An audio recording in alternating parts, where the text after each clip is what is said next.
Hello student, हम chapter पढ़ रहे हैं मॉलिक्यूलर बेसिस ऑफ इनहेरिटेंस। और आज का जो हमारा टॉपिक है वो है स्ट्रक्चर ऑफ एमआरएनए। हमने प्रीवियस वीडियो में आरएनए के बारे में पढ़ा था एंड उसके टाइप्स देखे थे। उसके 3 टाइप्स के आरएनए होते हैं on the basis of function, tRNA, mRNA and RNA. तो आज हम बात करेंगे एमआरएनए। तो एमआरएनए यानी कि मैसेंजर आरएनए का जो कॉन्सेप्ट है वो जैकब एंड मोनार्ड नाम के साइंटिस्ट ने दिया था इन 1961।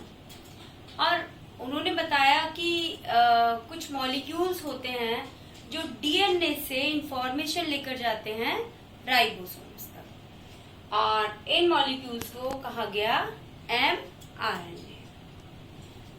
अब जो एमआरएनए है उनकी फॉर्मेशन कहाँ होती है? डीएनए के ऊपर ही होती है। तो डीएनए से जो एमआरएनए बनता है इस प्रोसेस को हम कहते हैं ट्रांसक्रिप्शन। जो पहले जो स्ट्रक्चर बनती है डीएनए से वो प्री आरएनए होती है और इसे हम एचएनआरएनए भी कहते हैं। इस एचएनआरएनए के अंदर coding part and non coding part दोनों ही तरह के पार्ट होते हैं, यानी कि कोडिंग पार्ट यानी exon and non coding part यानी कि इंट्रोन। तो कोडिंग पार्ट भी है और नॉन कोडिंग पार्ट भी है, तो इसे हम एमआरएनए नहीं कह सकते हैं। इसमें से नॉन कोडिंग पार्ट को हटाना होगा। तो ये प्रोसेस कहलाती है नॉन कोडिंग पार्ट को सेपरेट करना, इसे हम कहते हैं स्प्लाइसिंग। स्प्लाइसिंग में जो हेल्प करता है एंजाइम वो होता है एंडोन्यूक्लियस। एंडोन्यूक्लियस एंजाइम एक्सोन और एंट्रोन को पीसेस में सेपरेट कर देता है, कट कर देता है। और जो लाइगेज एंजाइम है उसकी मदद से जो एक्सोन्स हैं यानी जो कोडिंग पार्ट है वो एक दूसरे से जुड़ जाते हैं और हमारा एक स्ट्रक्चर क्रिएट होता है। लेकिन इस स्ट्रक्चर को भी हम एमआरएनए नहीं कहते हैं क्योंकि ये स्ट्रक्चर बहुत ही अनस्टेबल होता है। अब इसको स्टेबल बनाने के लिए इसकी कैपिंग की जाती है और टेलिंग की जाती है। कैपिंग 5th एंड पर होती है और टेलिंग 3 एंड पर होती है।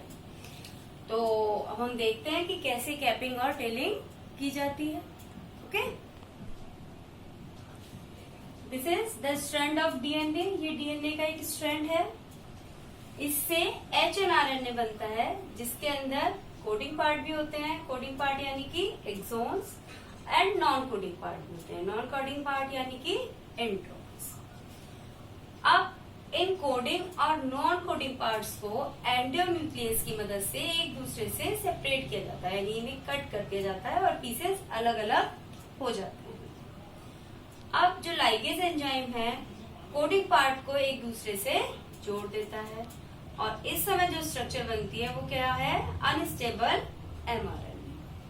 अब इसकी क्या की जाएगी? कैपिंग की जाएगी और टेलिंग की जाएगी। कैपिंग हमेशा की जाती है कहाँ? 5th एंड पर, और टेलिंग की जाती है 3rd एंड पर। जो कैप है वो मिथाइलेटेड ग्वानिन होता है और जो टेल है वो एडेनाइन की चेन होती है, इसीलिए हम इसे कहते हैं poly adenine chain. Poly adenine chain होती है तो इसीलिए हम इसे कहते हैं पॉली एडेनाइन टेल। यानी यहाँ पर क्या है? ए ए ए, यानी जो एडेनाइन होता है उसी की चेन होती है, इसीलिए इसे कहते हैं पॉली एडेनाइन टेल। तो ये हो गई हमारी कैपिंग और ये हो गई हमारी टेलिंग। तो ये हमारा स्ट्रक्चर क्या बन गया? एमआरएनए बन गया। अब हम एमआरएनए का स्ट्रक्चर देख लेते हैं पूरा कि क्या क्या है इसके अंदर। ये कैप है and this is the tail, और कैप कहाँ है? 5th एंड पर है।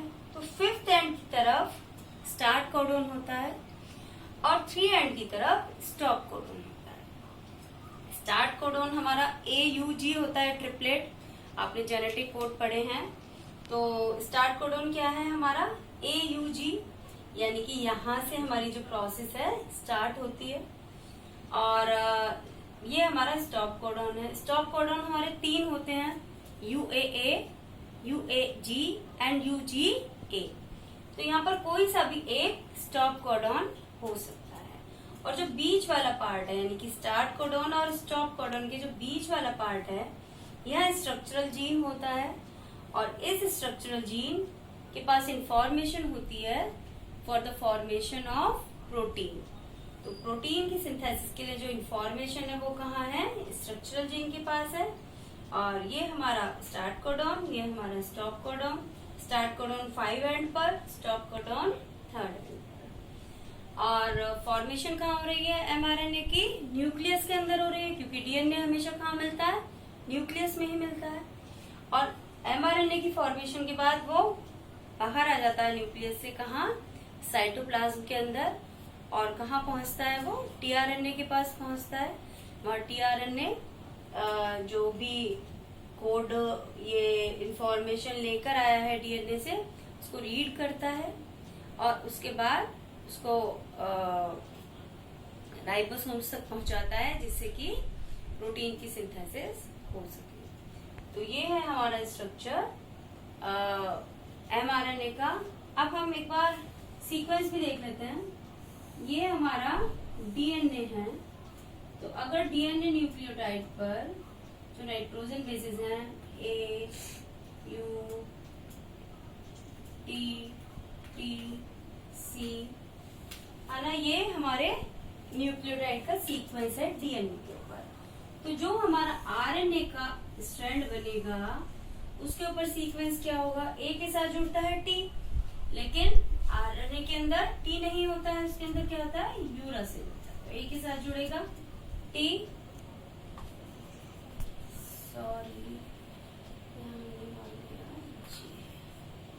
जी के साथ जुड़ेगा सी, टी के साथ जुड़ेगा ए, टी के साथ जुड़ेगा ए और सी के साथ जुड़ेगा जी।